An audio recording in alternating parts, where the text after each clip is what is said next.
warahmatullahi wabarakatuh. Selamat datang di channel YouTube kami. Pada video kali ini kami akan memberikan tips bagaimana caranya agar anak kita mau sekolah di pesantren dengan bahagia.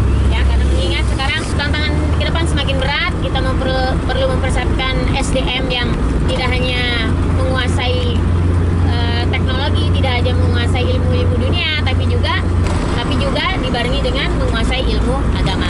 Agar apa? Agar kelak ketika dia dewasa, ketika dia mandiri, ketika dia akan memberikan keputusan-keputusan untuk kehidupannya, nah keputusan-keputusannya itu tidak melanggar batas-batas aturan dari agama yang diyakininya. Oke? Tipsnya adalah agar kita mau masuk pesantren atau mau sekolah di pesantren adalah kita perlu mempersiapkan mentalnya ya. Kebetulan ya kemarin anak saya masuk pesantren, alhamdulillah tanpa harus dipaksa-paksa. Ya dia mau masuk, dia berangkat ke sana ke pondoknya itu dengan bahagia ya. Walaupun ada nervous sedikit, nah, tapi itu ya wajar lah, tidak mengganggu keberangkatannya masuk pesantren. Meskipun anak saya masuk ke pesantren dengan bahagia ya, ini saya menyebutnya dengan bahagia. Itu bukan berarti karena mental dia lebih baik daripada teman-temannya yang lain. Ya sama saja sebenarnya, karena kehidupan di pesantren kan berbeda dengan kehidupan di rumah. Tidak semua anak mau beradaptasi atau bisa beradaptasi dengan lingkungan yang berbeda ya. Kalau di rumah banyak kebebasan, mau menonton televisi, bermain gadget. Nah ketika masuk pesantren, mungkin mereka seakan-akan seperti di penjara. Ya, di penjara dengan banyak sekali aturan-aturan yang harus ditaati. Nah seperti itu. Makanya banyak sekali ya anak-anak yang ketika ditawarkan untuk masuk sekolah pesantren mereka merasa keberatan atau tidak mau. Agar mereka mau bagaimana? Ya yang pertama adalah mempersiapkan mentalnya. Mempersiapkan mental itu jangan nggak cukup sebulan 2 bulan sebelum keberangkatan ya. Kalau saya mempersiapkan mentalnya itu dari sejak dia TK.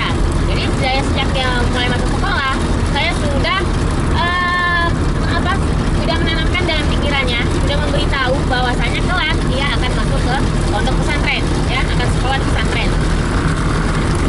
Dari TK sampai dengan SMP kelas 3 itu berulang-ulang seperti itu kita katakan kepada dia.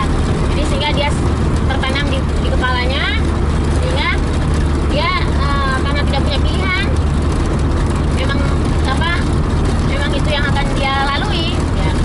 Mau tidak mau akhirnya ya anak ini mempersiapkan mentalnya sendiri. Akhirnya dia setahun 2 tahun sebelum masuk pesantren dia bertanya pada orang-orang yang pernah mondok. Jadi dia mencari informasi sebanyak-banyaknya bagaimana kehidupan di pondok, bagaimana dengan aturan-aturan di pondok pesantren, bagaimana dengan beradaptasi dengan teman-temannya. Nah dia banyak bertanya pada orang-orang yang sudah mengalami hidup di pesantren. Nah seperti itu. Jadi dia mempersiapkan diri mentalnya, ibaratnya dalam suatu peperangan dia harus mengetahui medannya seperti apa sebelum dia masuk ke medan pertempuran. Nah, itu ibaratnya saja ya. Akhirnya dia masuk pesantren tanpa harus saya paksa-paksa. Saat berangkat di sana pun ya ketika dia bertemu dengan teman-teman barunya ya, teman-teman barunya ya banyak yang masih ibaratnya masih proses adaptasi, masih mempersiapkan mentalnya di dalam ya. Sehari 2 hari itu dalam seminggu mungkin itu tiap hari menangis, sedih ya, karena ya memang kehidupan di pesantren berbeda dengan kehidupan di rumah ya. Banyak sekali kebebasan yang dibatasi ya. Seperti itu ya. Ya saya rasa gak cuma anak-anak, orang dewasa pun butuh persiapan mental yang baik seperti itu. Nah, alhamdulillah anak saya nggak nangis istilahnya ya. Nggak nangis. ya sedih tapi dia di antara teman-temannya dia paling ya boleh dibilang paling bahagia lah, paling bisa santai, paling bisa enjoy meskipun tetap dia kangen dengan rumahnya ya. Seperti itu ya tipsnya. Jadi kita mempersiapkan mental itu nggak cuma sebulan 2 bulan sebelum keberangkatan atau setahun 2 tahun sebelumnya. Sebisa mungkin, selama mungkin ya, mungkin dari dia mulai bisa bicara kita ajak bicara, mungkin saat dia masih TK. Nah, seperti itu yang terjadi di anak saya. Oke, seperti itu aja tips dan trik dari saya. Bila ada pertanyaan silahkan tulis di kolom komentar. Bila Anda berkenan dengan video-video yang ada di channel YouTube ini, silahkan subscribe channel YouTube ini dan jangan lupa untuk menekan tombol loncengnya. Gempa.